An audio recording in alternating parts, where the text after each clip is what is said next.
eu faço a apresentação breve. Professor Darcy Guimarães Ribeiro é professor junto a Unicinos e a PUC. Junto à Unicinos é professor da graduação e pós-graduação. É pós-doutor pela Universidade de Estudos de Firenze, Itália. Doutor em Direito Processual pela Universidade de Barcelona. Professor titular de Direito Processual em várias instituições e vários cursos de pós-graduação. E foi mestrando em Direito pela PUC Rio Grande do Sul. Passo a palavra para o senhor, grande amigo, professor Darcy, aí também não tão menos amigo, professor Jobim, e hoje ganho um novo amigo, professor Álvaro. Muito obrigado pela participação de vocês. Eu sempre coloco o professor Marco e o professor Darcy em frias e eles sempre topam. Muito obrigado. Perfeito. Então, inicialmente, quero aqui agradecer o honroso convite, né, para poder estar hoje conversando sobre este tema tão importante, ao lado dos meus diletos amigos, Dr. Marco Jobim, né, e meu querido amigo do Pampa, né, Dr. Ragone, dizer que é uma satisfação muito grande poder reencontrá-lo, mesmo que seja da forma online. Vamos tratar hoje, então, dos reflexos da Covid na jurisprudência dos tribunais. Vou colocar algumas questões sobre o processo na época de pandemia, depois as questões relacionadas à virtualização da atividade jurisdicional e a análise da jurisprudência dos tribunais, então, como tem se dado agora nesta época de pandemia. E, se sobrar um tempo, trabalhar um pouquinho da ideia de jurisprudência de crise ou constituição de emergência, certo? Ninguém desconhece que hoje nós estamos vivendo um período muito excepcional da história da humanidade, em especial do nosso poder judiciário. Tá? O certo é que hoje o direito está sendo todo ele repensado. Desde as questões que digam respeito à proteção dos direitos do homem, com implicações evidentes no direito à saúde e na própria dignidade da pessoa humana, até as repercussões contratuais e entre os particulares e a administração pública. Está em destaque hoje o chamado direito dos desastres. Tá? Em breve, estes problemas estarão batendo às portas do Poder Judiciário. Já estão batendo às portas do Poder Judiciário de primeiro grau, mas ainda não chegaram nos tribunais e nem nos tribunais superiores, o que certamente lá vão desembocar. Tá? Ainda dentro desta perspectiva, né, o Poder Judiciário vai ter que trazer algumas respostas inéditas. Por quê? Porque estes problemas também são inéditos. Tá? Nesta perspectiva, o Poder Judiciário ele não está legitimado a proferir decisões isoladas e de forma responsável. Uma tutela jurisdicional adequada, tempestiva e efetiva, nos moldes que propõe o professor Marco Jobim, né, na sua clássica obra, que trabalha a ideia da efetividade, da tempestividade. Para isso, então, o Poder Judiciário ele tem o dever legal de atentar para as consequências práticas da sua decisão, como já foi estabelecido lá no artigo 20 da Lei de Introdução às Normas do Direito Brasileiro. Tá? Segundo este artigo, nas esferas administrativas, controladora e judicial, o juiz não deve decidir com base em valores jurídicos abstratos, sem que leve em consideração as consequências práticas da decisão dele. Isto é muito importante, tendo em vista essas questões que no tribunal se apresentarão. A eficiência, ela é aqui compreendida como um fator de adequação entre os meios que se vale a jurisdição para a concretização dos seus fins, né? Somando-se a isso, nós temos que entender que essa adequação pressupõe uma relação de complementaridade entre o tempo do processo e a qualidade da decisão. Em outra perspectiva, ou seja, vista de outro modo, a eficiência da prestação judicional, ela não pode resultar numa perda de efetividade do processo. Esta diferença é extremamente relevante, tá? Porque um processo ele é efetivo quando ele realiza um direito afirmado. Mas eu vou deixar essa parte para o professor Marco Jobim, provavelmente, que vai trabalhar isso com mais propriedade do que eu para trabalhar essa perspectiva. Eu só dei, então, o início, mas vou dar alguns exemplos. Ou seja, o uso adequado da técnica processual, em especial as ferramentas para a realização de audiências de julgamento nos tribunais por videoconferência online. Pois esta técnica, hoje, já não é mais um meio, e sim um fim. Tá? O que eu quero dizer com isso? Eu quero dizer que esta técnica, a ideia de técnica que eu tenho hoje dentro do processo, ela é um pouco diferente. Porque quando trato da inteligência artificial e coloco nós dentro de uma sociedade digital, que a pandemia acelerou essas características, né? A técnica que até então foi vista como meio, ela passa. Por que como um fim? Porque eu já não posso mais realizar, exercer a minha função ou fazer as minhas escolhas fora desta técnica. Ou seja, videoconferência. Em época de pandemia, não existe outra alternativa, já estão proibidos os encontros pessoais. Então, eu não tenho mais opção. Esta opção foi feita pela tecnologia, que não me dá escolha. Que não me dá escolha. Eu costumo dizer o seguinte, vejam só os senhores, que hoje nós não conseguimos, né, mais exercer a nossa profissão sem um computador. Mas conseguimos exercer a profissão, infelizmente, sem conhecer a Constituição. Um advogado pode advogar sem conhecer a Constituição, em que pese não ser. Mas nenhum advogado, ao menos no Brasil, os processos são eletrônicos, sem dominar a tecnologia para peticionamento. Eu não tenho mais escolha. Então a técnica deixa de ser um meio e nesta perspectiva passa a ser um fim. Outro exemplo, a valorização dos meios alternativos de resolução de conflitos. Ou seja, com estas mesmas técnicas, como por exemplo a Lei 13.994, que foi publicada em 27 de abril agora de 2020, ela institui a possibilidade de se realizar a conciliação não presencial com transmissão de sons e imagens em tempo real nos JECs, nos juizados especiais cíveis. O próprio artigo 2º desta lei altera a redação do artigo 22 da lei do JEC e diz o seguinte: a conciliação não presencial, conduzida pelo juizado mediante o emprego de recursos tecnológicos disponíveis de transmissão de sons e imagem em tempo real, devendo o resultado da tentativa de conciliação ser reduzido a escrito com anexo pertinente. Né? E diz mais a lei, e se o demandado não comparecer, o juiz togado poderá sentenciar. Olhem que exemplo interessante. Um outro exemplo, para ficarmos só em 3. Gestão administrativa dos serviços.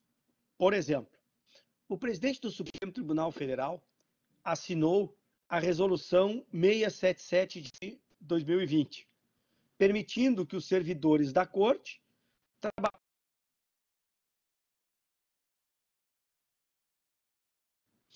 Destaca o presidente Dias Toffoli que esta resolução, né, ou melhor, esta resolução destaca ainda que os gabinetes dos ministros poderão adotar outras formas de gestão de suas atividades. E pede ainda que seja estruturada uma rotina de trabalho que inclua 3 reuniões semanais. E a definição do ambiente online para permitir que as equipes possam se interrelacionar entre si, né? Além de definir um status dessas atividades. A implementação desta modalidade de trabalho no Supremo traz tanto impacto para a advocacia, né? Mas esse sistema nos tribunais inferiores traria consequências desastrosas para a advocacia e para os jurisdicionados, já que dificilmente haveria condições para que pudéssemos implementar este adequado tipo de trabalho realizado no Supremo. O Supremo tem todas essas condições. Vejam bem, senhores, aqui em Porto Alegre, de onde eu falo, na Arena do Grêmio, não funciona minimamente bem um celular. Isso que estamos dentro de Porto Alegre. Os senhores imaginam fazer uma audiência onde se exige esta tecnologia. Passemos agora para ver o perigo da virtualização desta atividade jurisdicional agora em época de pandemia. A virtualização da atividade jurisdicional, ela pressupõe, antes de tudo, identificar adequadamente quais são os verdadeiros meandros do exercício da atividade jurisdicional, separando o que realmente é relevante daquilo que pode ser dispensado sem comprometer o efetivo resultado. Aqui vale muito a experiência em sala de aula. Tá? E veja que eu sou professor há 31 anos. Um professor de processo, por exemplo, pode te apresentar vários requisitos objetivos e subjetivos para que a atividade jurisdicional possa adequadamente funcionar. Mas é a experiência do foro que vai selecionar aquelas que concretamente funcionam, aquelas que teoricamente valem. É por isso que o Calamandrei dizia, e eu adoro esta frase, que a praxe do foro é muito mais forte do que a praxe da lei. E aqui na virtualização, muitos elementos não objetivos são tão ou mais importantes na hora do juiz tomar uma decisão, como, por exemplo, a maneira que o advogado se comporta diante do juiz a falar, o tom da voz, o movimento das mãos. Há um autor francês chamado Arnaud que diz o seguinte: quando a boca para de falar, os gestos continuam. A neurociência está muito avançada neste particular.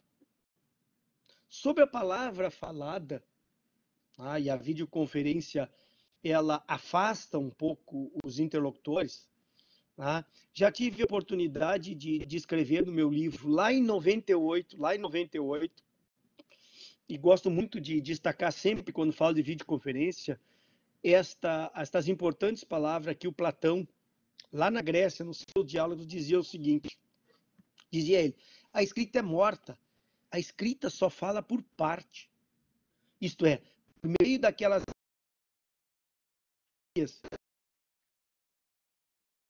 a escrita não satisfaz plenamente a nossa curiosidade, porque ela não responde às nossas dúvidas, ela não apresenta os inúmeros aspectos possíveis da própria causa. É só a palavra viva, e através dela é que falam também o rosto, os olhos, a cor, o movimento, o tom da voz, o modo de dizer e tantas outras pequenas circunstâncias que modificam e desenvolvem o sentido das palavras e subministram tantos indícios a favor ou contra a própria afirmação delas. Vejam que nós temos 4 séculos destas palavras e elas ainda hoje se aplicam no judiciário. Infelizmente, meus amigos, é desvantajoso importante que, em alguns aspectos, a videoconferência ou a teleconferência pode apresentar, né, os encontros online, né, ela não permite este tipo de leitura que eu acabei de falar para os senhores, que é tão essencial para uma tomada de decisão. Mas em tempos de pandemia, é a melhor solução possível para a continuidade da atividade jurisdicional. Ou é isto, ou para-se tudo, como temos feito aqui com o processo físico, professor Ragone, que provavelmente agora vai começar dia 15 ou 30 de junho, a possibilidade do contato do processo físico às audiências presenciais.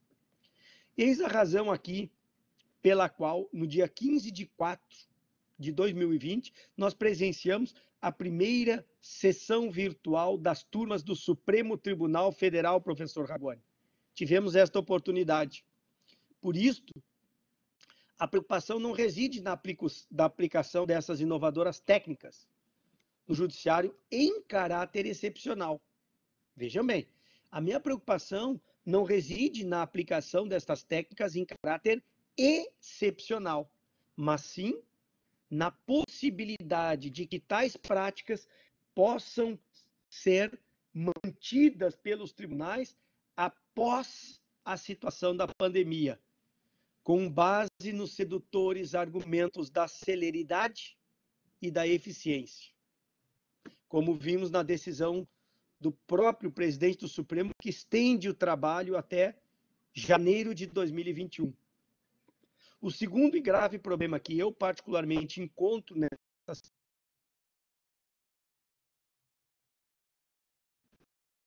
esse circunscreve a ampliação da possibilidade dos julgamentos em lista, a possibilidade de julgamentos em lista em ambiente virtual, o que afronta a essência da colegialidade do tribunal, no meu modo de ver. A minha preocupação é concreta. Basta olharmos a redação da emenda regimental 53 de 2020, que foi publicada em 18 de março agora, que ampliou as hipóteses de julgamento em ambiente eletrônico por todos os processos, para todos os processos, de toda a sua competência, e não limitou a drástica mudança ao período de calamidade pública. Basta ler a decisão. Posteriormente, em sessão administrativa em 26 de março, que aprovou a resolução 672,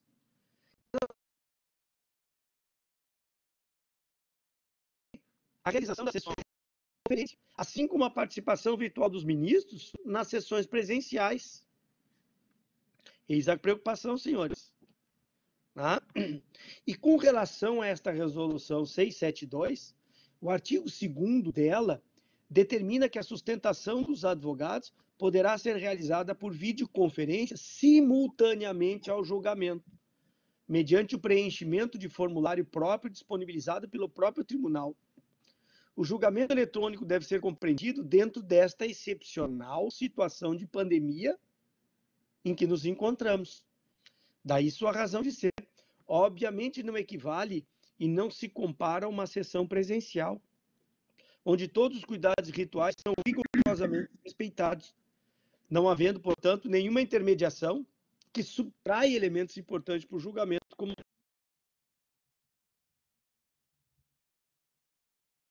pode perceber a força dos argumentos no embate entre as diversas opiniões que frequentemente se opõem entre os julgadores e entre estes e o advogado. O calor do debate, para mim, que sou advogado, ele amplifica a qualidade dos argumentos, ele afina o raciocínio e vai potencializar a concentração, que são requisitos fundamentais para que eu possa vencer um debate. E a tribuna e o tribunal são os locais adequados para que essas qualidades possam aflorar. Afora os inúmeros problemas que pode haver, como, por exemplo, os técnicos. Basta verificar, professor Ragone, os problemas que existiram quando do julgamento da sessão virtual no STF em 15 de março, em 15 de abril de 2020. Tá? Eu sempre acreditei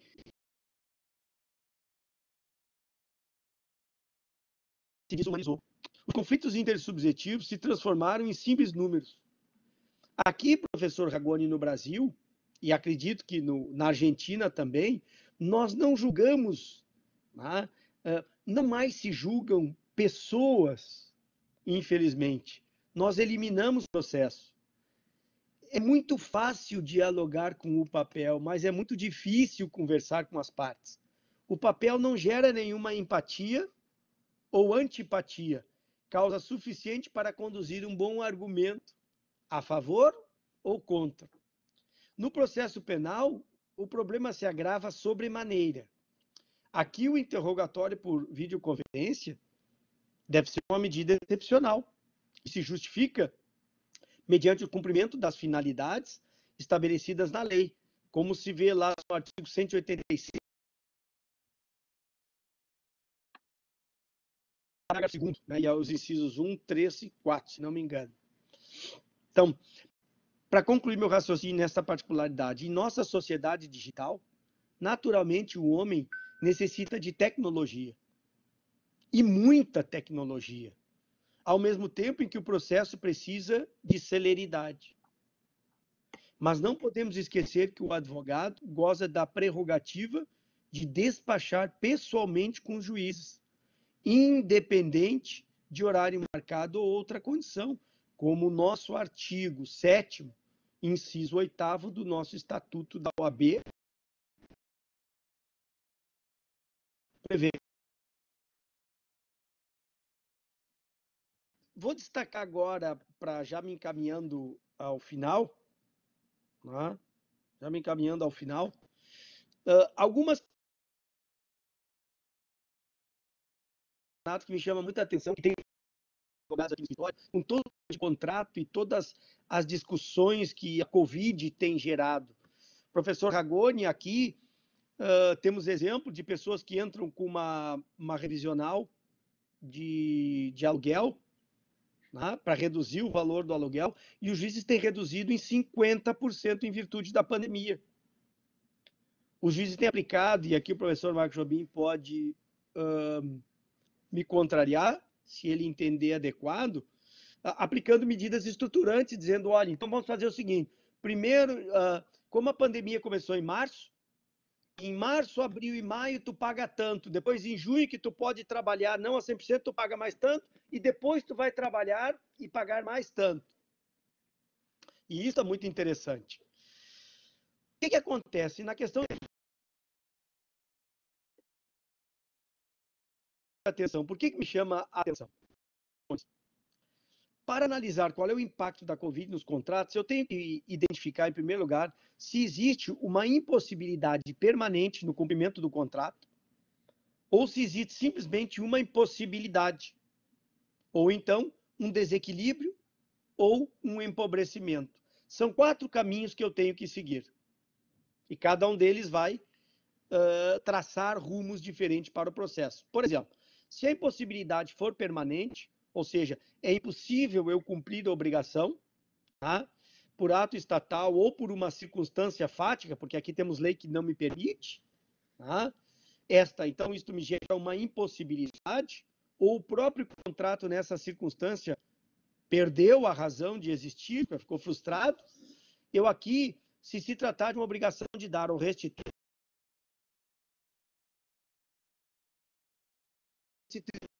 o artigo 248 permite esta resolução do contrato. E se for uma obrigação de fazer, o 250 prevê.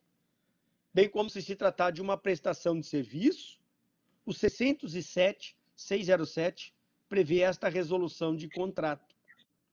E vejam bem, senhor, que esta resolução, tá, ela pode ser originada pelo 393 de caso fortuito ou de força maior ainda, ou então pelo 478 do Código Civil, ou então o artigo 6º, inciso 5º do CDC, baseado na ideia de uma onerosidade excessiva. Ou seja, nestas hipóteses, o devedor não responderá pelos prejuízos. Portanto, o juiz tem que estar atento a estas hipóteses. Estar atento. Uma outra situação que a questão contratual pode se dar é em relação à impossibilidade temporária. A impossibilidade temporária do cumprimento daquela obrigação. Tá? Ou seja, é possível cumprir esta obrigação, mas não naquela data pactuada no contrato. E, portanto, dentro dessas perspectivas, não haverá mora, tá? Conforme prevê o artigo 396 e o 625, inciso 1º do Código Civil. Tá? Então, aí eu tenho que analisar o seguinte, a utilidade desta prestação, mesmo sendo ela extemporânea. Ela está mantida? Tem que fazer, o juiz terá que fazer essa pergunta no contrato. Se ela estiver mantida, então vai ser adiada. O credor é obrigado a receber a prestação ainda útil e, portanto, o contrato vai ser mantido.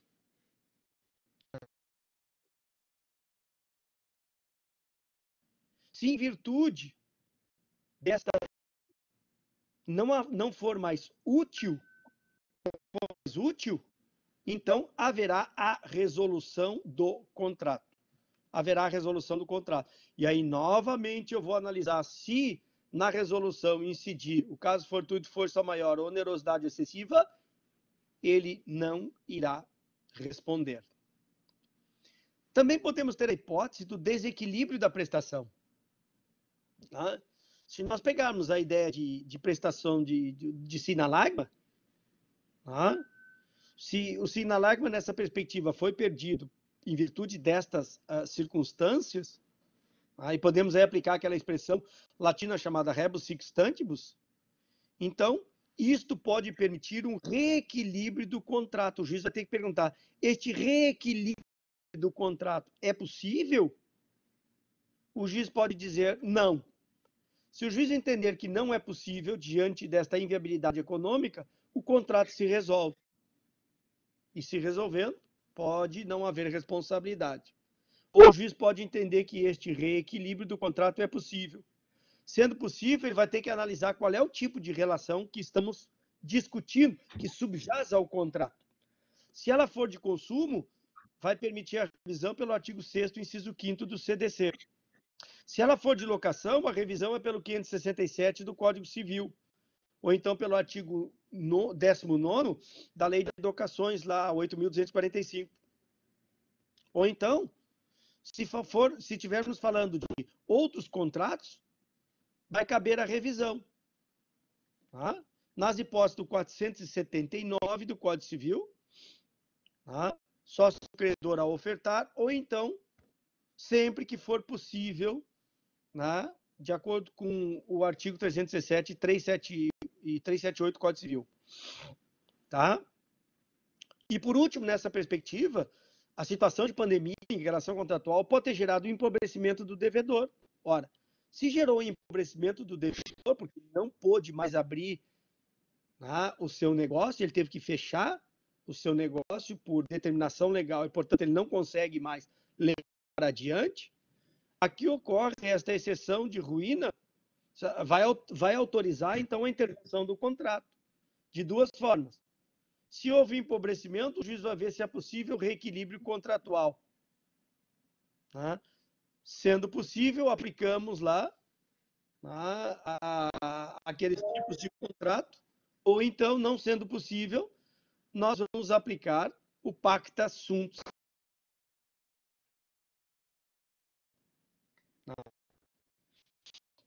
Podemos ainda, 30 minutos já se apresentam, da ideia do abuso de direito que a pandemia pode gerar em virtude de algumas demandas que têm ocorrido pelo 187 do Código Civil.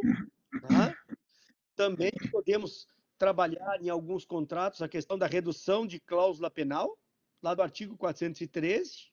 Tá? Podemos ainda discutir a questão da responsabilidade, ou seja, pela boa-fé objetiva, do 422. Tá? Exceção de contrato, exceptio non adimplente contratos, do 476, do Código Civil também, ou do 477, a exceção de inseguridade que a pandemia pode nos colocar hoje diante dessas questões perante o tribunal. Tá? Acredito que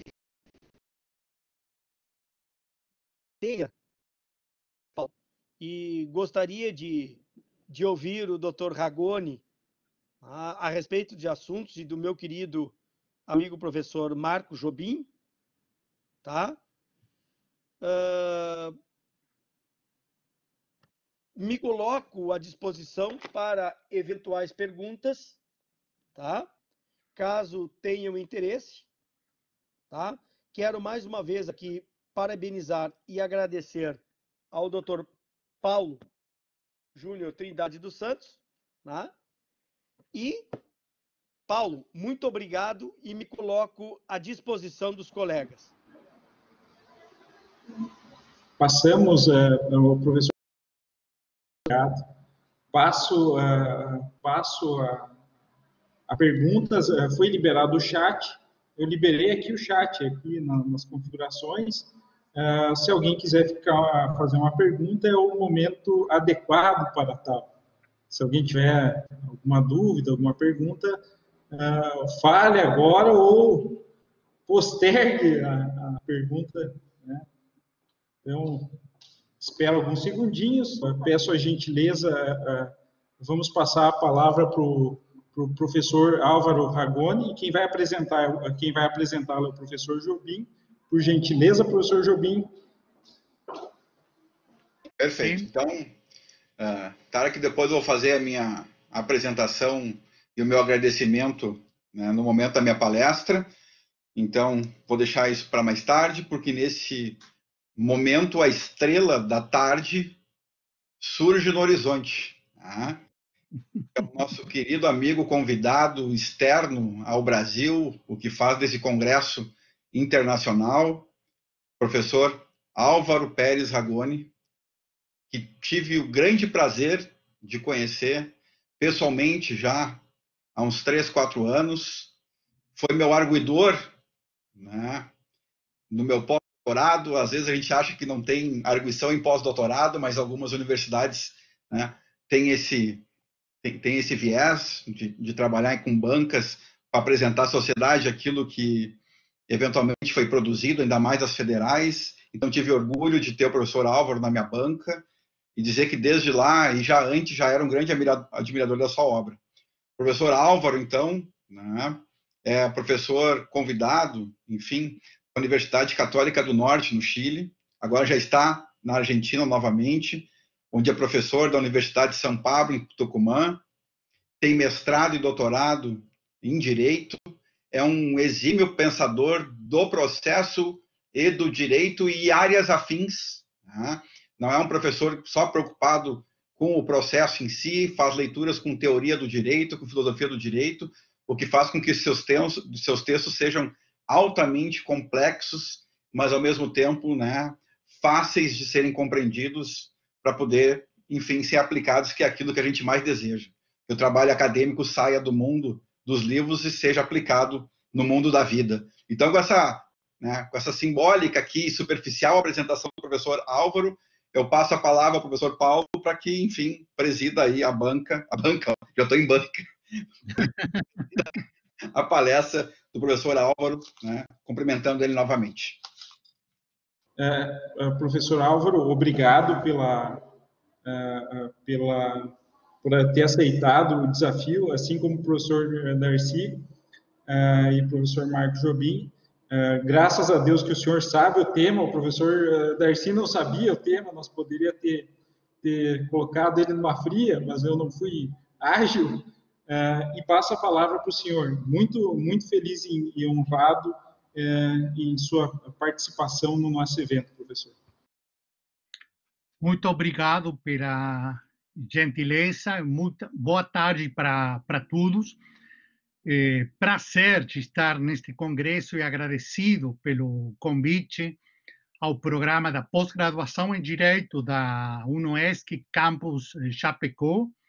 Eu gostaria primeiro de parabenizar a organização do evento e o prazer de estar aqui conjuntamente com Marco, o Darcy e a gentileza do professor Paulo pelo convite.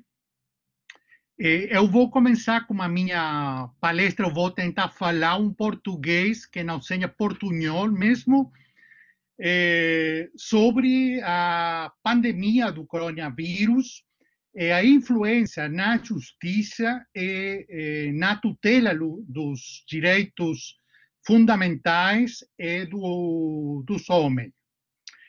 A pandemia do coronavírus apresenta um desafio único para os sistemas legais e a esfera da justiça geral.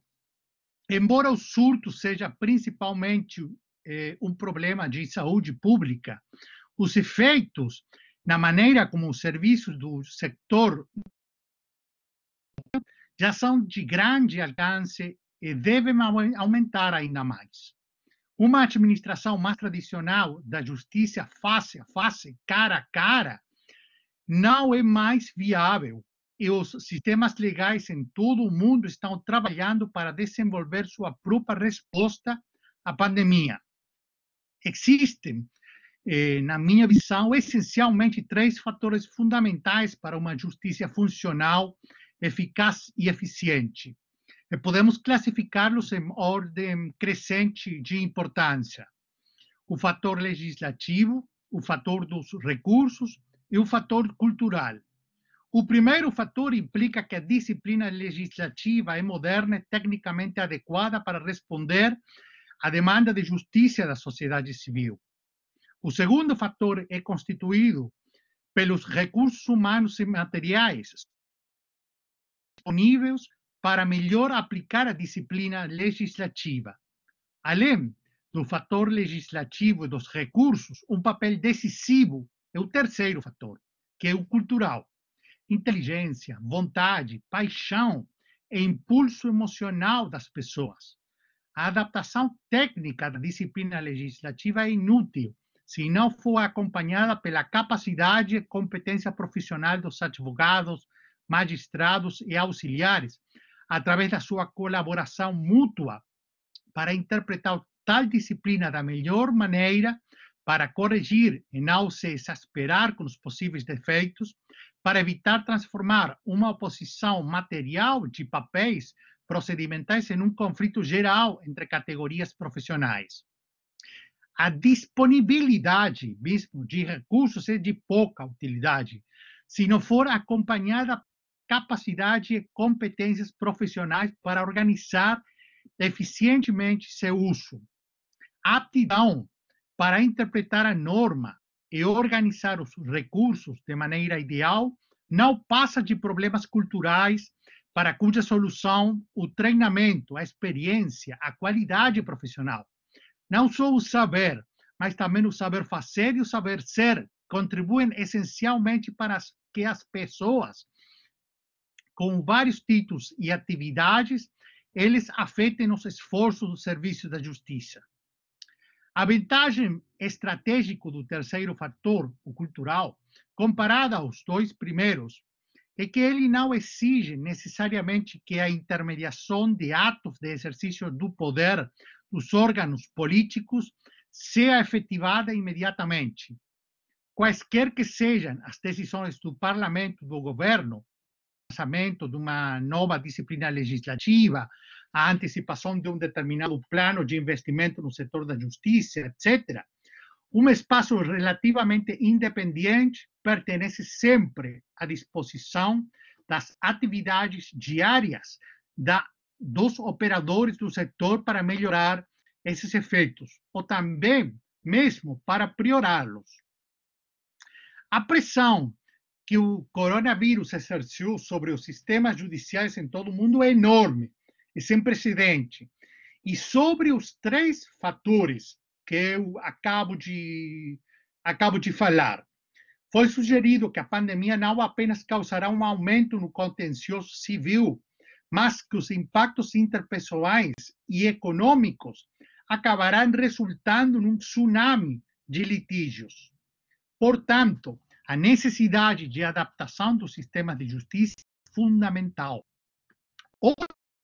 Está claro que essa pressão levou a vários desenvolvimentos em tribunais que variam significativamente de uma jurisdição para outra, embora a maioria tenha uso da tecnologia de acesso remoto como um elemento central. Assim, os avanços nas comunicações e na tecnologia da informação oferecem oportunidades consideráveis para permitir que os serviços de justiça continuem sendo prestados efetivamente. De fato, a capacidade dos países de acessar e implementar diferentes níveis de mudança tecnológica é de considerável relevância para a forma como os tribunais e o serviço estão se adaptando à pandemia. Por exemplo, os países que operam com um modelo de justiça de presença física podem não ter uma estrutura existente para facilitar a transição para as operações online. Nesse sentido, 3 são as categorias. A primeira, nesse sentido, em muitos países os tribunais efetivamente fecharam todos, exceto os assuntos mais urgentes, como aconteceu na Argentina. E na Argentina, não temos o desenvolvimento do processo telemático, do processo eletrônico, como tem no Brasil. A Argentina, nos diferentes estados, é bem diferente o desenvolvimento, e no nível federal também, mas não do nível tão bom e de elevada qualidade como é no Brasil. Outros países operam em um ambiente em que o uso das tecnologias de backup ou a substituição é mais difundido e, portanto, são mais capazes de fazer a transição para o serviço de acesso remoto. O uso na Argentina das videoconferências, eu acho que é o único, mas em algumas jurisdições o litígio eletrônico não tem, como eu já falei, o desenvolvimento como tem o Brasil, como tem no Chile mesmo. E, em terceiro lugar, temos outras jurisdições.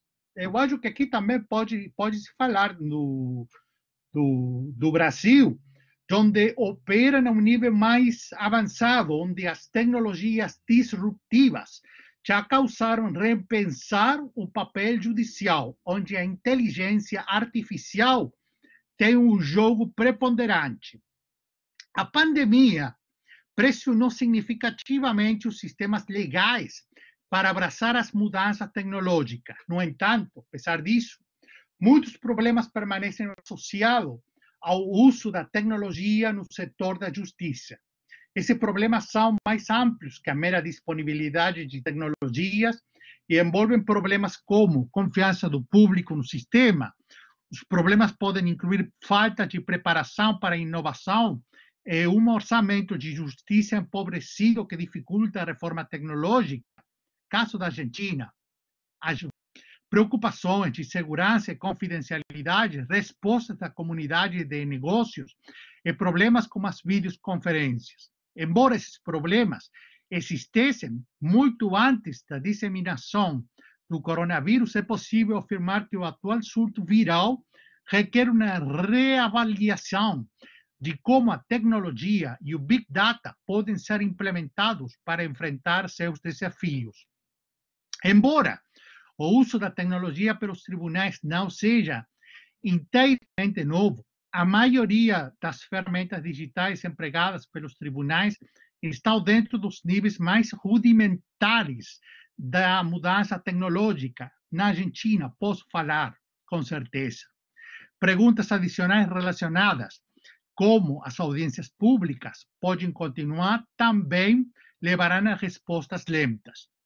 Para fazer isso, tribunais e indivíduos envolvidos na reforma da justiça devem avaliar as respostas à pandemia, considerar o que pode ser possível para garantir que o sistema seja adequado ao objetivo, atenda às necessidades contemporâneas e seja resiliente em termos de capacidade de responder a desafios futuros, para o sistema adotar desenvolvimentos tecnológicos para garantir que as necessidades de todos os usuários possam ser atendidas. Agora, para falar em termos de saúde pública e ciência nas restrições aos direitos fundamentais, na doutrina especializada é comum refletir sobre as restrições aos direitos fundamentais a partir de questões referentes à saúde pública. Martin Borowski analisa o direito dos nacionais de ingressar e sair do país, asseverando ser constitucional, por exemplo, lei que, para proteger a saúde da população contra a pandemia, veda o ingresso de pessoa com enfermidade contagiosa grave.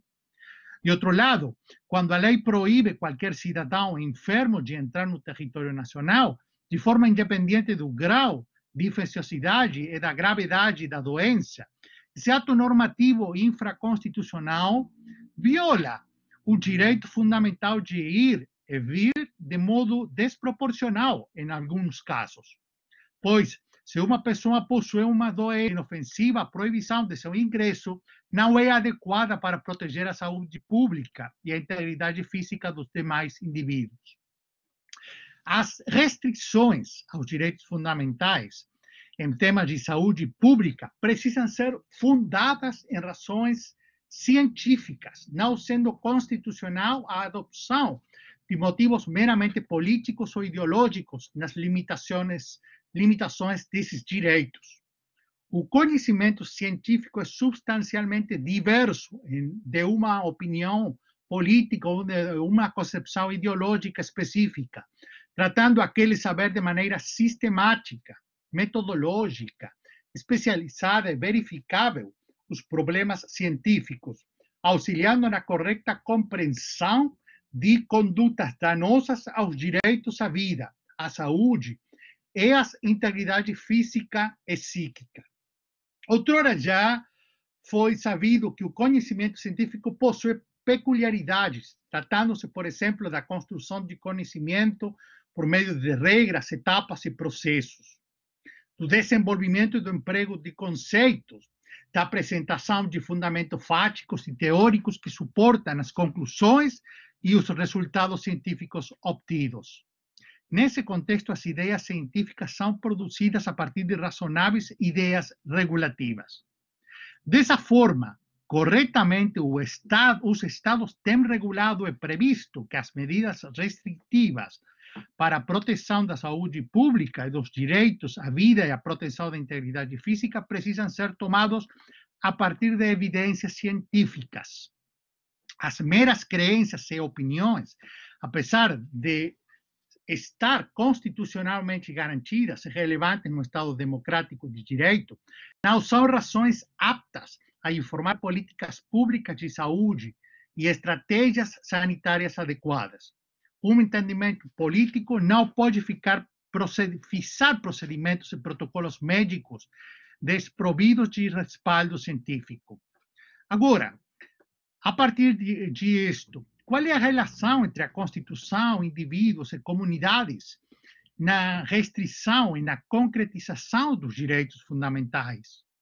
O constitucionalismo não deve ser dogmático e ingênuo, transformando-se numa superstição e distanciando-se da análise crítica da realidade.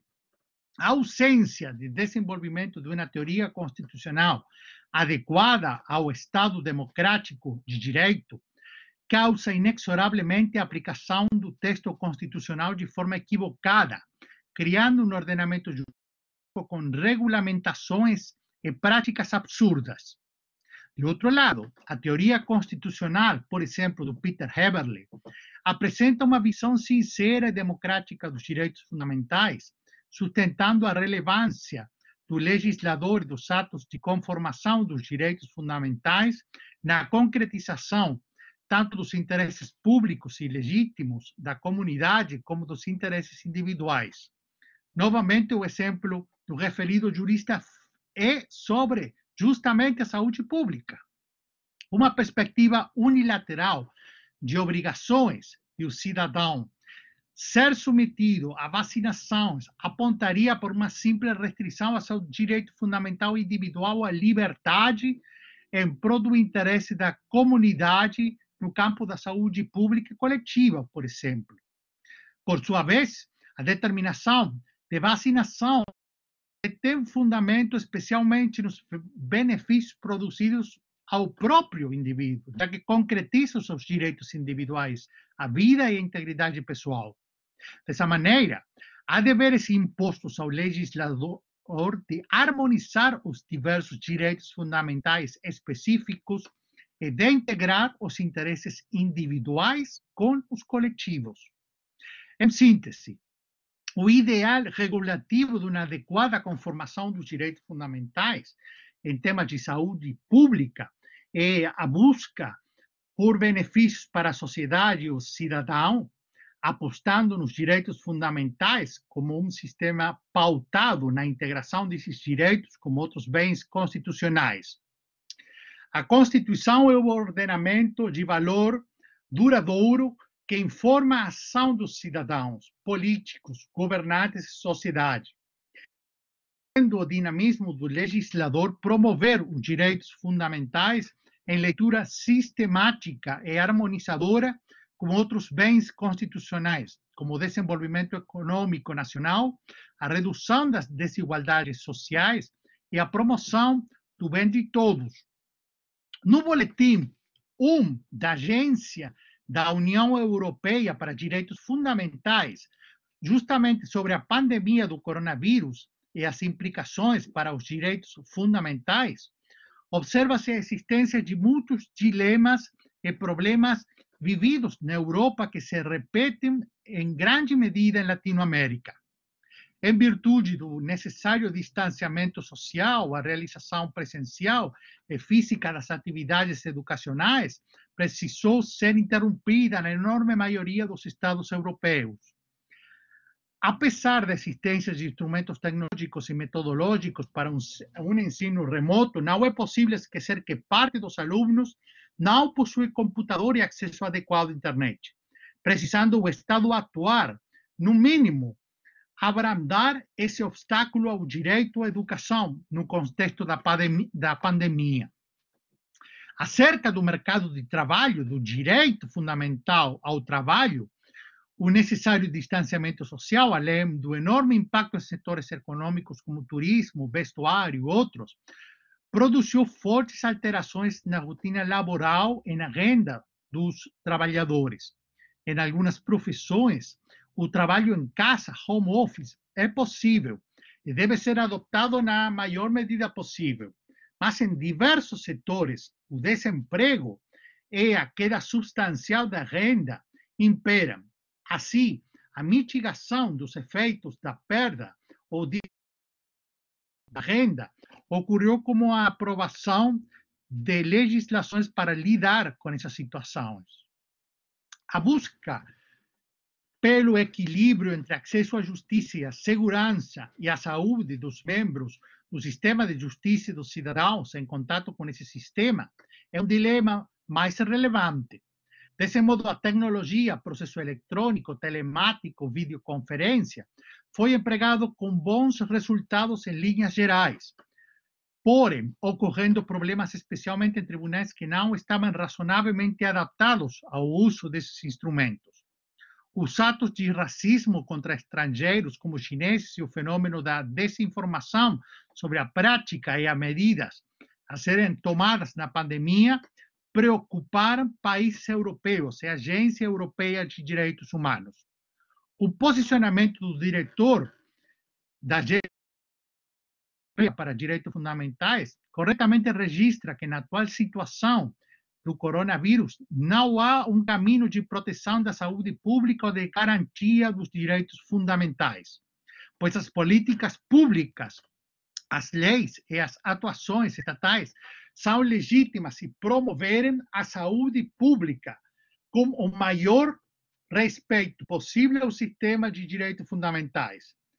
Assim, as medidas de contenção do coronavírus não estão dissociadas da busca da mitigação dos impactos nos campos da vida social, da educação, do trabalho, da justiça e da liberdade de movimento. Importante ressaltar, não se trata de colocar o trabalho, a educação e a liberdade de movimento acima das necessidades e necessárias ferramentas sanitárias e sociais de luta contra o coronavírus. estratégias que procurem, respeitando a ciência e a vida, efetivar na maior medida possível, nesta triste realidade, os diversos direitos fundamentais controvertidos e confrontados entre si. No papel de coordenação das atividades de combate ao coronavírus, parece que falta ao governo, a vários governos e a executivos, uma perspectiva integrada, responsável e harmônica de saúde pública e dos direitos fundamentais. E já com isto, fazendo a conexão entre o que comecei falando sobre os fatores de uma justiça eficiente e eficaz e sobre a importância do coronavírus e os efeitos nos direitos fundamentais e nos direitos dos homens, vou chegando à minha conclusão e ao fechamento da minha palestra. Há uma necessidade urgente de aumentar o apoio e as garantias para uma justiça independente que funcione, aproximando-a das pessoas, incentivando medidas criativas para garantir isso. A crise da saúde está corroendo a estabilidade econômica e social, em cujo contexto um sistema judicial em funcionamento é mais essencial do que nunca. Considerando a atual crise global e as limitações institucionais e orçamentárias em muitos países, é uma opção urgente e inevitável evitar a exclusão social e garantir a proteção dos direitos fundamentais e os direitos do homem. Muito obrigado pela atenção proferida. Fico aqui para qualquer pergunta ou comentário que vocês desejam fazer. Obrigado pela atenção proferida novamente e obrigado à universidade e ao Paulo Júnior, ao professor Paulo Júnior, pela possibilidade de ter participado neste congresso. Professor, obrigado pelas suas gentis palavras. Melhor do que o esperado, a fala conectiva de um e de outro. Daqui a pouco o professor Jobim vem com as medidas estruturantes dele, melhor do que esperado. Ele não vai falar de medidas estruturantes, estou brincando, mas agradeço mesmo de coração, professor. Passo então, se alguém quiser fazer pergunta, o chat está liberado, não sei se... só fazer pergunta aqui, estamos por vocês, meus queridos. Tá, espera aí. Aline Alberi Francisco, boa tarde, parabéns pelas palestras. O doutor destacou a questão de cultura. Como eles veem a possibilidade de mudança no Brasil se afastar da litigiosidade?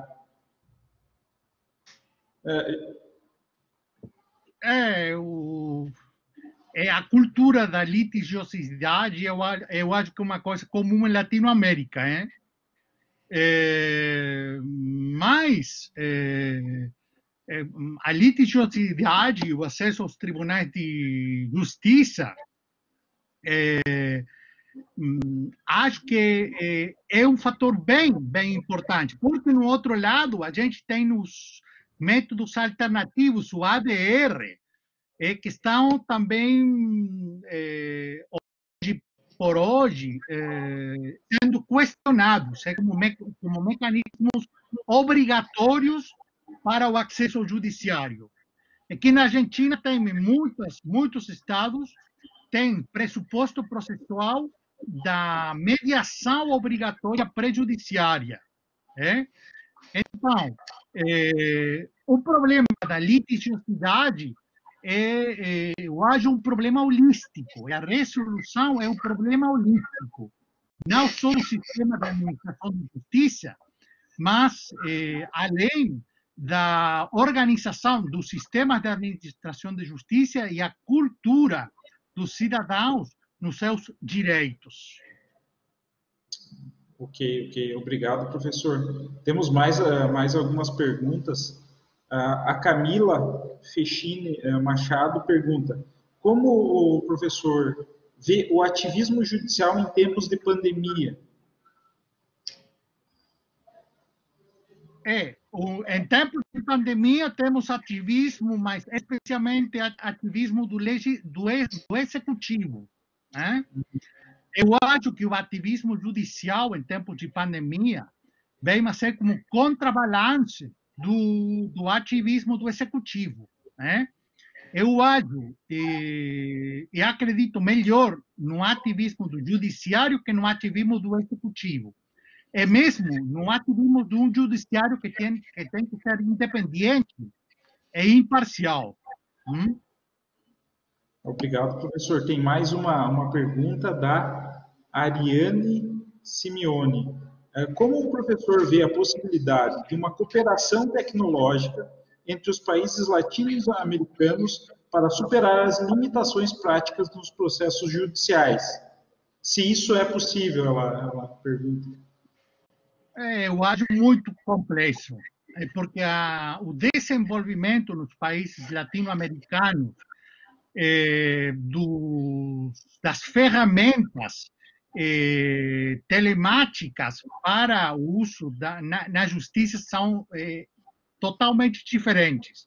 Eu acho que na Latinoamérica, os dois países mais desenvolvidos nas ferramentas da justiça remota são Chile e o Brasil.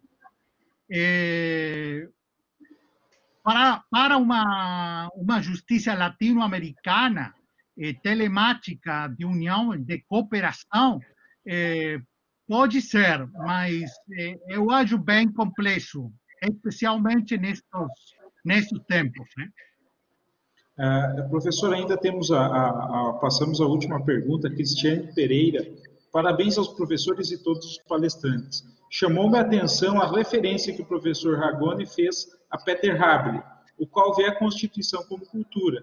Fiquei pensando, seria a partir dessa perspectiva também que o professor Ragone compreende a adequada a teoria de Peter Haber para pensarmos o contexto atual? Sem dúvida nenhuma, sem dúvida alguma. Eu totalmente de acordo com a pergunta e a visão dessa pergunta. Professor Álvaro, muito obrigado pela sua fala. Foi enriquecedora. As perguntas feitas foram respondidas de forma peculiar. Muito obrigado. E conte com a gente, porque o senhor precisar aí. Já se torna um amigo nosso. Agradeço agora o professor Marco Jobim por ter me ajudado, ter indicado o professor Ragone. Foi fantástico, né? Foi fantástico. Agora, passo a apresentação do professor Marco Jobim. Além de ser um grande amigo, também é um grande pesquisador, professor Marco, alguém que engrandeceu as medidas estruturantes, hoje vem trabalhando de forma um dos maiores pesquisadores brasileiros na área, no meu ponto de vista. Tenho visto os seus escritos e isso nos deixa orgulhosos. E o meu orgulho sempre é ter o professor Jobim acompanhado a minha carreira, e eu sempre acompanhei a dele lá no porão da Unicinos, lá escondido que nem rato. Sempre uma pessoa muito educada, que entusiasmava muito os meus estudos, assim como o professor Darcy. Agora passo a apresentação, parei da parte mais dramática. O professor Marco Jobim é pós-doutor em Direito pela Universidade do Paraná, ele é doutor pela PUC, mestre pela UBRA, e foi professor na Unilassalle, foi professor de mestrado e doutorado na Unilassalle, e hoje é professor do mestrado, doutorado e graduação na PUC. Então, agradeço, professor Jobim, pela amizade. Não tenho palavras realmente para descrever a minha admiração e a nossa amizade. Paulo, duas coisinhas. Primeiro, o meu quadradinho vai ficar em cima ou vai ficar no cantinho lá? Aí vai depender de quem está assistindo, porque se ele apertar lá naquele negocinho com quadradinho, não sei o que, ele vai ver daquela forma. Tá. E estão me ouvindo bem? Tá. Ok. Tá, então tá bom, Então, inicialmente, eu gostaria de dar uma boa tarde, né, àqueles que nos assistem e, ao mesmo tempo, bom dia e boa noite para aqueles que, eventualmente, vão nos assistir em outro horário, porque eu sei que fica gravado e depois há disponibilização.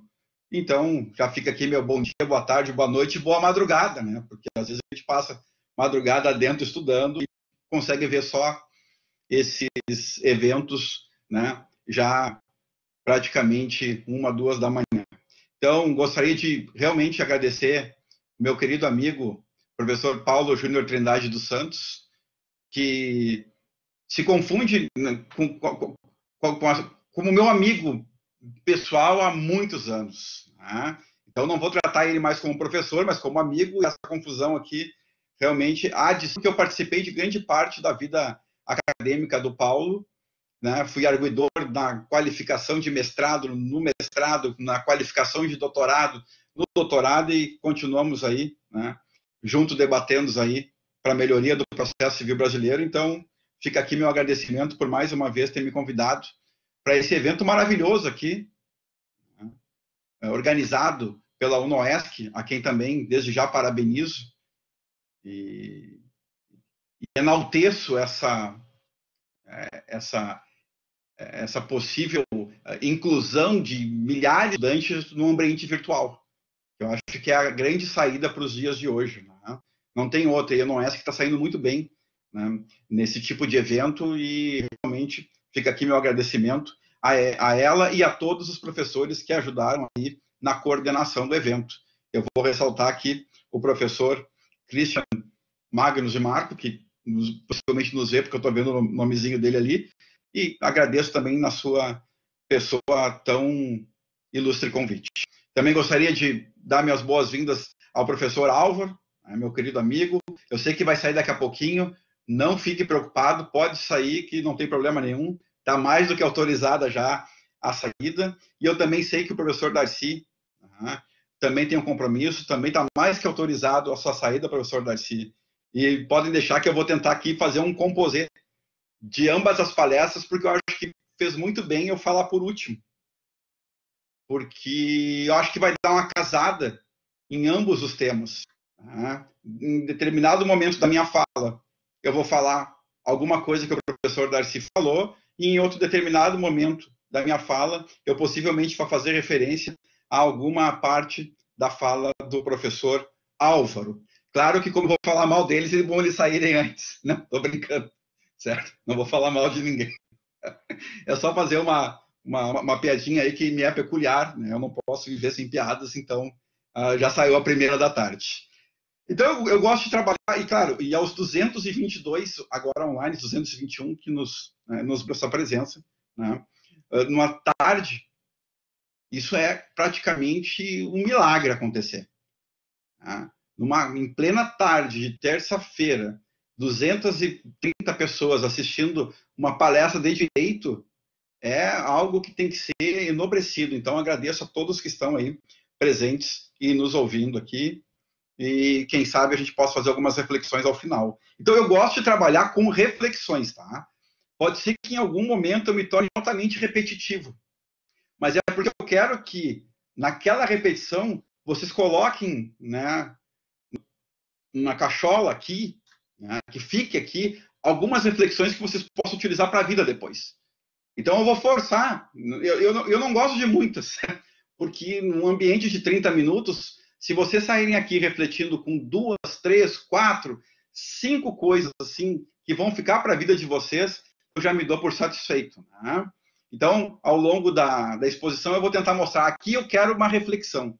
E aí vocês possam, enfim, depois para a vida de vocês, né, utilizarem no dia a dia ou, né, nas atividades mais acadêmicas que vocês possam ter. Então, o Congresso Internacional, né, a primeira reflexão é essa, mas é uma reflexão para mim, tá?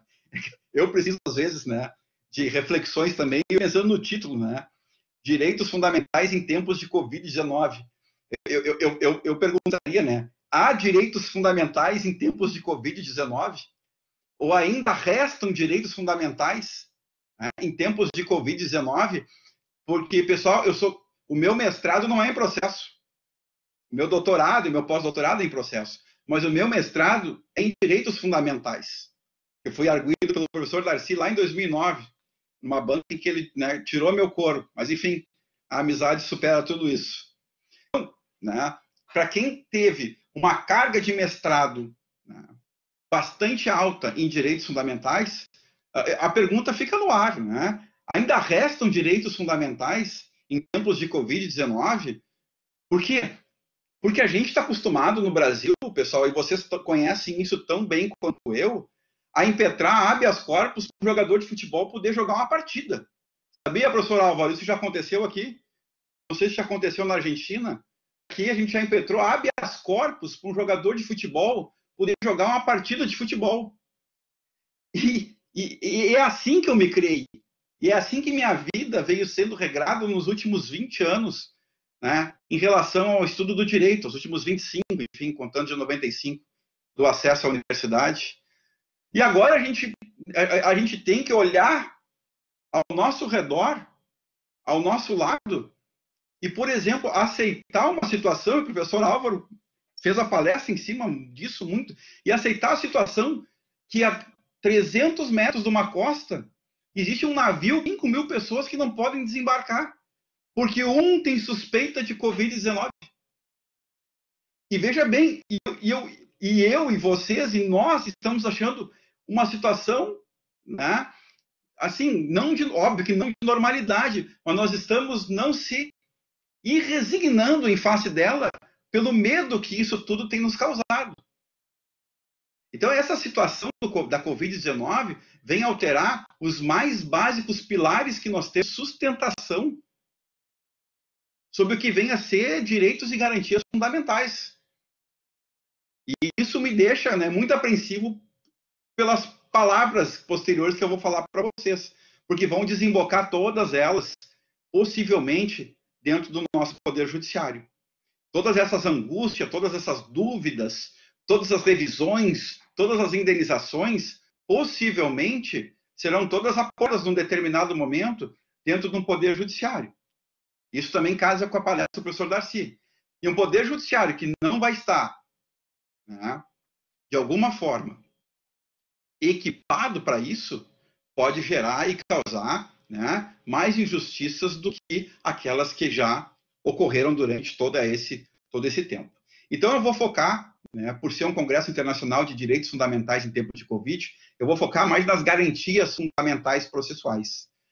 Ou princípios processuais, que alguns gostam de falar, ou direitos fundamentais processuais, que os gostam de falar. Então, eu vou focar mais nas garantias, né, processuais fundamentais e, especialmente, na do acesso.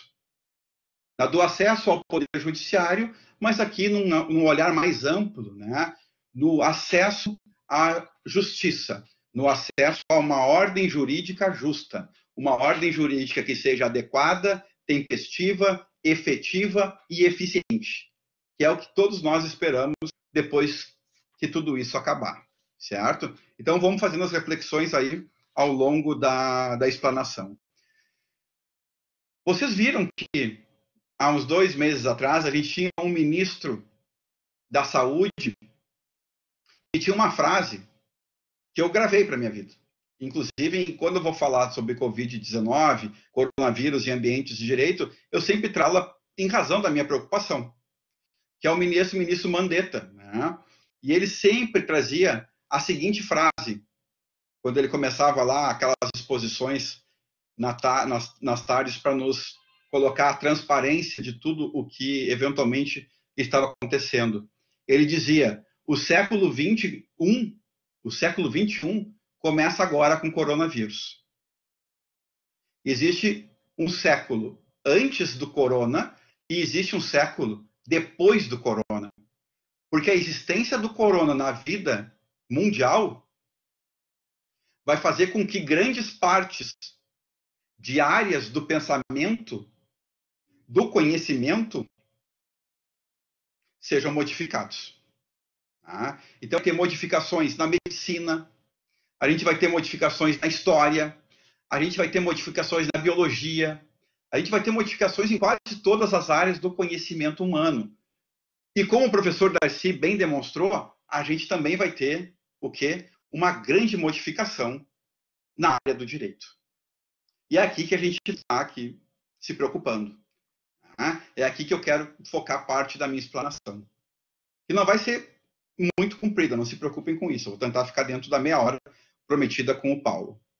Esses dias eu fiz uma live com o professor Sérgio Gilberto Porto, que foi professor que eu fiz na PUC, né, no mestrado e no doutorado, em que ele, muito preocupado com as reflexões que ele fez durante a pandemia, né, ele pensou em como os escritórios de advocacia vão sobreviver no mundo pós-pandemia.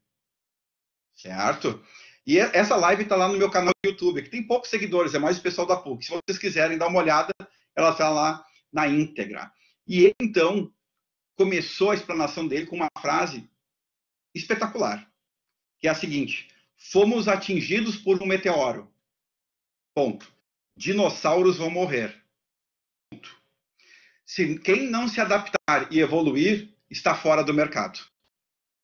Eu acho que é exatamente isso que vai acontecer. Pegando a palestra do professor Álvaro e a palestra do professor Darcy, dá para ver que a adaptação e a evolução com um novo norte dentro das relações jurídicas é algo a ser alcançado para aquele que conseguir, dentro de tudo isso que está acontecendo, né, ter os melhores olhares sobre as suas oportunidades. Então, quem quiser, está lá no canal do YouTube. E também está lá no canal do YouTube uma outra live que a gente fez esses dias, muito interessante, com vários amigos nossos, né? Com o professor Gajardoni, com o professor Arenhardt, com o professor Luiz Manuel, que foi trabalhar a questão dos processos coletivos após a pandemia. E é aqui que eu vou tentar fazer uma segunda reflexão daqui a um pouquinho. Mas durante essa live, que também está lá nesse canal, né, a gente chegou a uma conclusão, que eu não sei se o professor Álvaro ou o professor Darcy vão concordar, ou o professor Paulo, bastante importante. Que é qual? A gente viu num primeiro momento, uma atuação do judiciário pouco incisiva sobre o coronavírus. E a gente viu uma atuação do legislativo e do executivo muito atuante. Porque há necessidade do pronunciamento do poder executivo e do poder legislativo nesse momento. Eram para estar de mãos dadas, né, em prol do bem comum do cidadão brasileiro. E o que aconteceu? O judiciário ficou um pouco de fora. O judiciário, mais ou menos, né, naquilo que ele chegava, conseguiu segurar suas decisões judiciais. Inclusive, professor Álvaro, a gente teve um lockdown aqui por um juiz. A primeira cidade que teve lockdown no Brasil foi por decisão judicial. Então, o que acontecia? O judiciário estava, né, dando vazão ao plano do executivo e do legislativo para a contenção da pandemia. Então, o problema é o que vai acontecer agora, quando as coisas começarem a passar, e aí eu vou usar a expressão do professor Álvaro, e o tsunami de ações aparecerem. É aí que vem a reflexão da coletivização em geral, tanto dos processos coletivos, quanto das técnicas de unidade do direito, que eu vou falar daqui a pouquinho. Então, eu preciso estar ciente de que se cada um for buscar aquilo que acha que é direito no judiciário pós-pandemia, aquilo que já está praticamente paralisado, é só colocar pá de cal em cima. Porque é a total falência do sistema de justiça civil brasileiro. Então, e aonde eu quero chegar com vocês a isso? Eu vou chegar com o próprio exemplo do Marco, e com outros, óbvio, mas com o próprio exemplo do Marco, porque medo de que individualmente se vá ao judiciário e se realmente feche as portas daquilo que a gente um dia conheceu como sistema de justiça civil brasileiro. Vejam bem, uma das conclamações que se teve na sociedade em geral para que não houvesse uma quebradeira em cascata de tudo que a gente conhece por aí, era que aqueles que conseguissem manter seus contratos em dia, mantivessem. Teve aqui, ao professor Álvaro, quase que um pedido. Aqueles que pudessem manter seus contratos em dia, que mantivessem, para não ter a cascata, né, em cima disso e tudo começasse a ruir. Eu, por exemplo, como fui agraciado por ser um professor de programa de pós-graduação da PUC, e a PUC manteve suas aulas, mesmo online, nos pagando, eu não tinha por que deixar de manter meus contratos. Quero que vocês entendam por aí.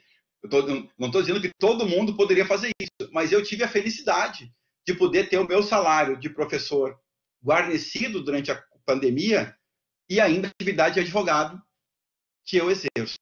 Pois bem, eu estava fazendo um cálculo esses dias, que foi o cálculo que eu fiz nessa live lá com o Gajardoni, o Arenhart, o Luiz Manuel, e vejam bem, eu mantive meus contratos. Eu mantive meus contratos com a escola dos meus filhos, são duas, né? São 2 filhos, são 2 escolas, né? São 2 disciplinas, 2 matrículas diferentes. Eu mantive, né, o contrato com um curso de preparação do meu filho mais velho. Eu mantive o contrato na área dos esportes que eles eventualmente faziam. Eu mantive contratos intactos, né, dentro dos condomínios onde eu vivo, tanto em Porto Alegre, quanto na praia, quanto no meu escritório. E todos esses contratos mantidos do lado de lá não me deram a mesma contraprestação que eu tinha antes da Covid-19. Então, só para ter uma ideia, aqui eu estou falando de que o próprio Marco, em tese, tem 7 ações individuais para ajuizar pós-convite. Vou fazer? Óbvio que não. Porque eu acho que muito daquilo que pode ser acessado no judiciário lá na frente tem a ver com o fato de ter se conformado ou não ter se conformado com esse tipo de situação. Então, ao invés, eu pago 4 horas para o meu filho estar em aula durante as manhãs, eles estão tendo meia hora, 1 hora por dia. O resto é tema. Então, para cada uma dessas, e o professor Darcy falou muito bem, eu poderia ter uma revisão de contrato. E eu não vou fazer. Mas em tese eu teria. Em tese, se eu começar a bater as portas do judiciário, cada um de nós vai encontrar inúmeras ações. E aí, uma reflexão bastante interessante. E algumas dessas ações é melhor que não sejam feitas pela via individual. Porque pela via individual eu vou estar tutelando direitos que não são individuais. Como, por exemplo, dentro de um condomínio. É mais fácil, né, a associação dos condôminos fazerem um mutirão e ajuizarem uma ação coletiva do que cada um dos 178 que se sentem prejudicados, porque a academia não foi aberta, porque pracinha não foi aberta, porque piscina não foi aberta, querer diminuição gradativa do condomínio naqueles determinados meses. O judiciário não vai poder tratar esses casos um a um. Ele não tem como fazer isso. Isso vai ter que ser feito de uma forma, né, bem mais pensada. O professor Paulo falou para falar em processo estrutural. Eu não vim falar de processo estrutural. Eu vim falar de processo coletivo, que pode ser estrutural. A coletivização é muito importante. Dentro de ideias de acesso ao judiciário pós-pandemia. Tem 2 casos no judiciário, dentro do período de pandemia, que individualmente acabaram tutelando, em tese, direitos coletivos. Uma é de uma ação individual. Que um surfista quis regular, logo no início, professor Álvaro, quando fecharam as praias, um surfista quis regular o surf dele numa das praias das 6 da manhã às 9 da manhã. dizendo que nesse horário, né, não teria aglomeração e por isso ele, por ser praticante de surf, ele poderia ir surfar sem prejuízo de contaminação alguma a ele e aos demais. Veja bem, não deixa de ser uma ideia interessante, não deixa de ser um pedido interessante. Eu estou regulando que eu não me engano, era até 5 da manhã, porque isso fica muito cedo. Então, 5 das 8 da manhã, onde não tem ninguém na praia, o que impedia ele de surfar? E o juiz interferiu em nome da fé. Certo? Quando ele tutelou esse assunto individualmente, ele acabou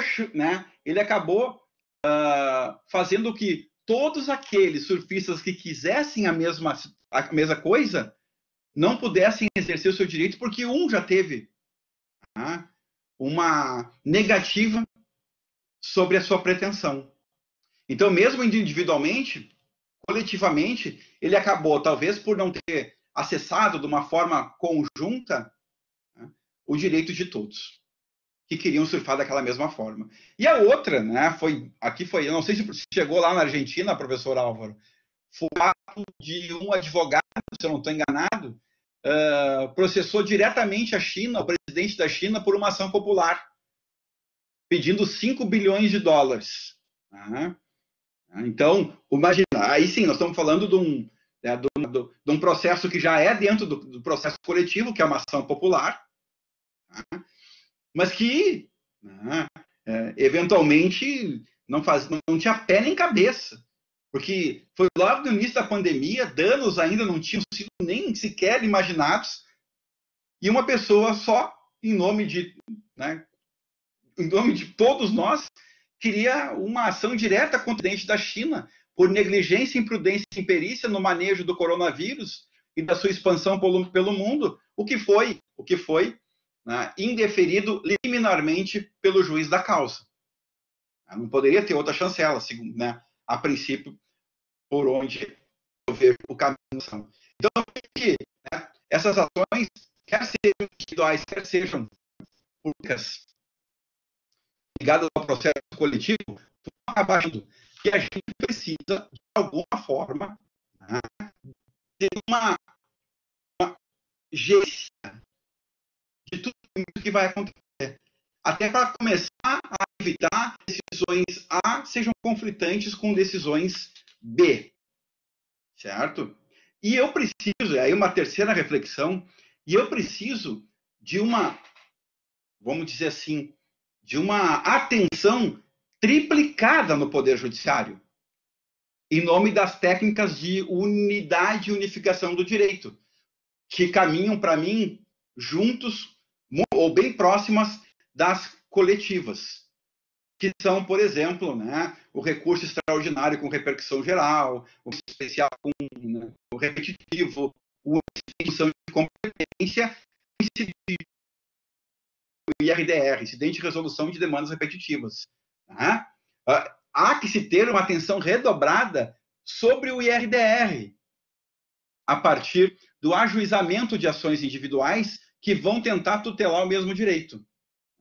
Então, isso é uma das reflexões que eu gostaria também que ficassem aqui durante a nossa conversa de hoje. Eu preciso que o juiz, ao identificar que possivelmente aquela demanda seja repetitiva, faça, então, o rito do IRDR e questione ao tribunal como isso se dará em nível desse tipo de incidente. Eu não posso deixar que as coisas fiquem muito frouxas. Caso contrário, muitos processos individuais vão chegar ao mesmo tempo, cada um distribuído para uma vara, e isso vai gerar muito mais confusão do que dá determinada unidade ao direito que cada um de nós tem. Pode soar antipática a minha fala, porque, enfim, cada um quer ter o seu direito, professor Álvaro, dentro do Poder Judiciário, cada um quer ter o seu a day in court, cada um quer ter o seu dia na corte, mas a gente tem que dar um pouco a nossa mentalidade para saber que eu também tenho o meu dia na corte quando o Supremo se manifesta com repercussão geral, quando o STJ se manifesta em recursos repetitivos, quando o TJ se manifesta num IAC ou num IRDR. Eu já tive meu dia da corte, talvez mais bem representado do que indo sozinho. Isso é uma modificação que a gente tem que ter, como o professor Alva falou, cultura algumas coisas.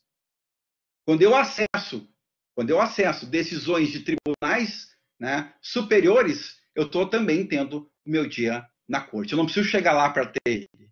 E aí, pessoal, já me encaminhando, né, para os 30 minutos aí, eu vejo assim uma grande circunferência, uma grande esfera, na verdade. Vamos trabalhar com a esfera aqui. Eu estou aprendendo figuras geométricas de novo com meus filhos, né?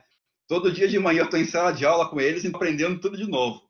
Então, vamos lá, uma grande esfera aqui. E aqui dentro dessa esfera, e eu vou fazer a quarta reflexão e última da fala de hoje, eu vou colocar o quê? 3 coisinhas que o código me diz lá no 489, que são importantíssimas. Dentro da esfera eu vou colocar jurisprudência, dentro dessa esfera eu vou colocar súmula vinculante, e dentro dessa esfera eu vou colocar precedentes. E essa esfera, esse grande círculo aqui, que tem todas as 3 formas, né, de técnicas de decisão judicial, eu vou colocar um limite temporal sobre eles, que é o limite temporal do que vai acontecer em plena pandemia sobre as nossas vidas. Por que eu estou fazendo isso? Porque exatamente com a frase do ex-ministro Mandetta, eu vou ter que saber o que é da pandemia e o que não é da pandemia dentro do direito. Existe aqui dentro um estado de exceção, onde eu vou criar novas, né, decisões judiciais que vão se transformar em jurisprudência, possivelmente em súmulas e possivelmente em precedentes, né, que vão ser direcionadas para esse tempo que a gente vive pandêmico. E eu não vou conseguir, veja bem, eu não posso, nem vou, não vou, eu nem posso querer fazer isso aqui, essa esfera, se aplique a questões anteriores à pandemia e nem questões quando passar a pandemia ou os efeitos dela. São decisões judiciais que vão ter que encontrar no Poder Judiciário, do Juizado Especial ao Supremo Tribunal Federal, o seu limite de tempo, que é o limite da pandemia e dos seus efeitos. E aí, a partir daquilo que vai ser decidido, né, nesse espaço de tempo da pandemia e dos seus efeitos, eu vou criar nova jurisprudência, algumas súmulas e alguns precedentes que não vão poder tá, serem aplicados no judiciário de uma forma antes e depois dos efeitos. E isso aí que faz, e aí a reflexão, e isso faz, pessoal, com que surja para mim uma das grandes técnicas processuais que o Código de Processo Civil de 2015 nos trouxe, que está lá no artigo 489, parágrafo 1º, inciso 5º e inciso 6º, que é a técnica da distinção, certo? Porque eu vou ter que sempre, ao trabalhar com casos dentro da esfera temporal do efeito pandêmico e da pandemia, né, com esse tipo de diferenciação do que aconteceu aqui, do que aconteceu aqui e do que vai acontecer na frente. E a distinção que, para mim, antes da pandemia, já era, talvez, a mais importante técnica processual de domínio do advogado, do defensor, do promotor e do juiz do século XXI, agora, ainda mais, eleva-se em uma outra potência. Veja bem que eu não estou nem falando em superação, que também está no 489, parágrafo 1º, inciso 5 e 6. Não, porque não vai haver superação. Só se houver superação dentro do tempo da esfera, da jurisprudência que foi trabalhada dentro do tempo da esfera, que foi modificada. Aí é a superação. Mas não é isso que eu estou falando. O que eu quero falar é da distinção. Distinguir aquilo que foi julgado no tempo da pandemia e dos seus efeitos daquilo que não foi julgado.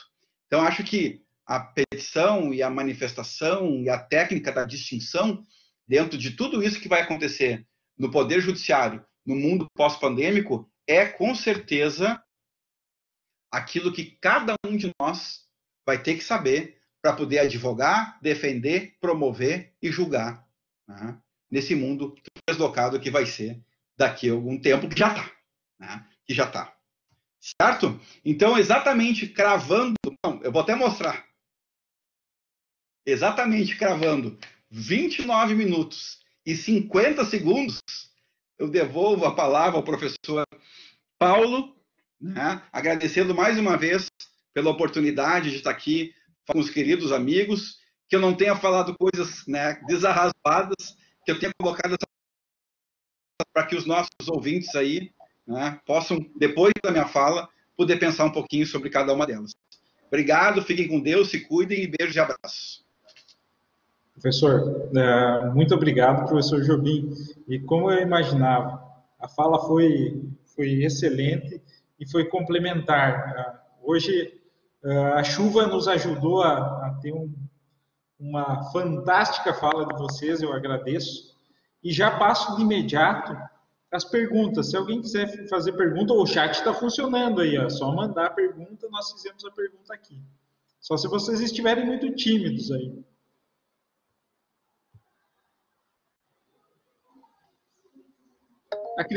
Ah, não, já veio. Ou ninguém gostou da palestra, pode ser, né, Paulo? Isso eu acho que não, né? Tava agradável, tava boa. Não, tava fantástico. Acredito que, bom, foi excelente. Tem palestras que elas automaticamente se respondem, né? E todas aqui elas foram muito boas, muito boas.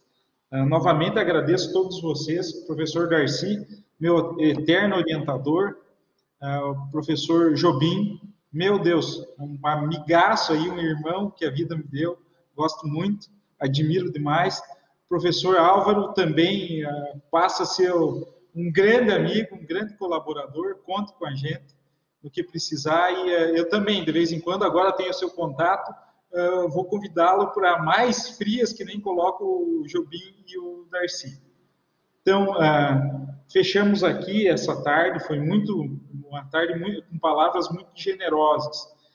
E eu sempre nos eventos procuro buscar amigos que tenham uma índole excepcionalmente boa, pessoas boas e pessoas que venham nos ensinar. Eu tenho esse senso e gosto de manter essa coisa da humildade que nos faz tão bem em dias que estamos vendo em falta em algumas coisas, no momento que nós deveríamos olhar uma forma de comunitarismo e coletivismo mais denso da população, né? Então, agradeço a todos mesmo pela colaboração, de coração mesmo, são meus amigos, irmãos, eu fico muito feliz. Professor Jobim, quer dar mais alguma palavra? Estão perguntando ali, agora estão perguntando. Professora Malu, muito obrigado, professora Malu, pela sua participação. Professor Marcos, acha que vai ter um colapso ao acesso à justiça? Agora está vindo, agora está bombando. Não foi para mim, eu não sou Marcos. Tá, ali o Marcos, é verdade. Não foi para mim. Não, é para outra pessoa, exato. Mas o professor Marcos, quem é o professor Marcos? Tô brincando. É verdade, né, Paulo?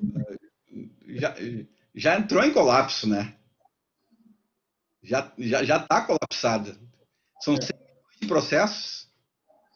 Exato. E os juízes, né, já está colapsado. Exato. Se a gente colocar um rito mínimo de um processo que a Constituição nos promete, quantos chegam ao rito que a Constituição nos promete? Eu não tenho 5 anos nenhum. Se tem devido processo legal, completo, com contrato, é intempestivo. Daí não é mais devido processo. Se foi muito rápido, daí teve uma falta de publicidade no outro lado. Depois ou seja, depois a fundamentação foi parca. Depois nem aquilo que a Constituição nos dá a gente consegue tirar hoje, né, dentro de um poder judiciário. Eu acho que, né, pode ser que entre em maior colapso ainda, mas para mim já há muito tempo já está colapsado. Eu tenho processos, agora, julgaram agora em março, né, um processo na STJ de 7 anos de recurso especial para a morte de um menor, para a família, 7 anos concluso para julgamento. E não deixamos de peticionar, e quando a gente tem algo nesse nível, né, a gente julgando casos de 2013, concursos no Superior Tribunal de Justiça, envolvendo morte de menor, ou seja, os pais não conseguiram nem enterrar o filho ainda, né, mentalmente, assim, nunca vão enterrar, mas enfim, né, ainda tem a chancela do processo em cima, a justiça já está colapsada. Tanto é que essas técnicas de unidade, de coletivização, vêm para tentar diminuir para a gente julgar melhor. Até o professor Daniel falou isso ontem com o professor Fred, na live deles. Né? É que eu possa diminuir para julgar melhor. Vai custar um tempo para diminuir e a gente, né, ter um poder judiciário que é prometido pela Constituição. Mas é isso.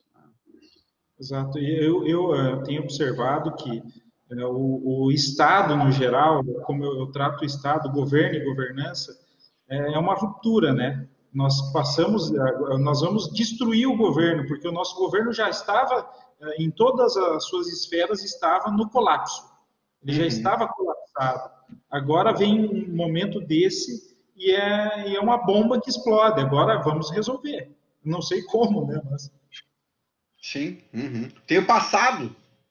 O passado tem que ser julgado. O passado tem que ser efetivado. Olha lá a tese do Minami, né? De doutorado do Minami. Não é só um não liquê. Né? Eu não posso deixar de efetivar uma decisão judicial que precisa de efetivação. Né? Então, não é só julgar e deixar passar em julgado, fazer coisa julgada. Não, isso tem que ter realização no mundo dos fatos.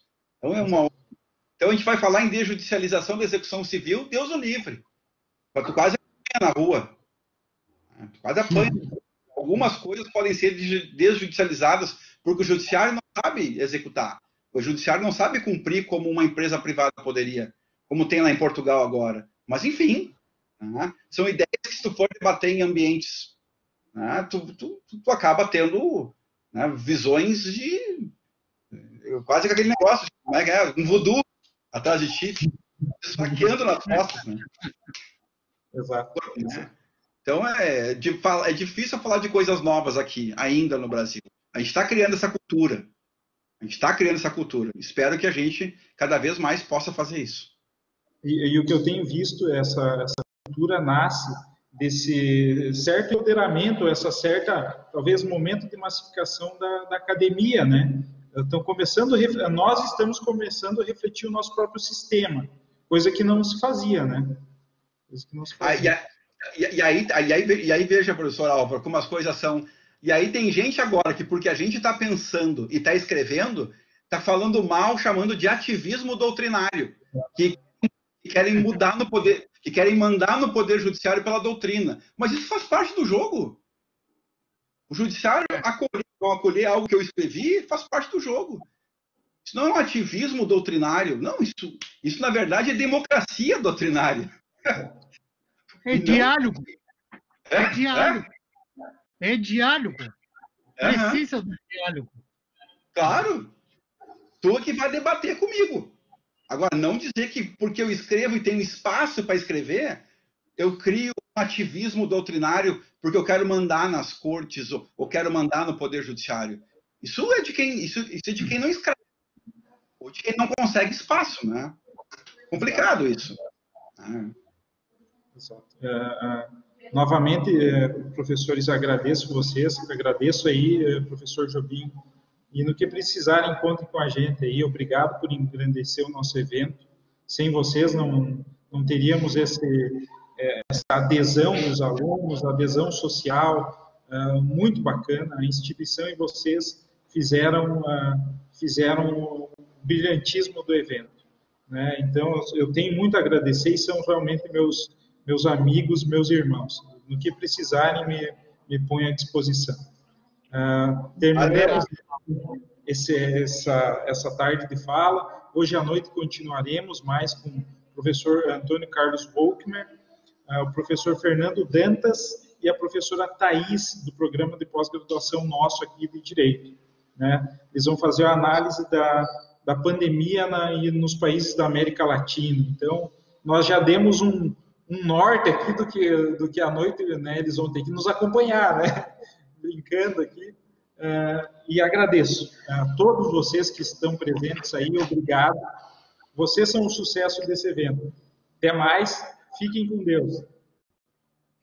Obrigado, igualmente, tudo de bom. Obrigado. Tchau, até. Tchau, pessoal. Tchau, Tá ao vivo obrigado, aí. Marcos.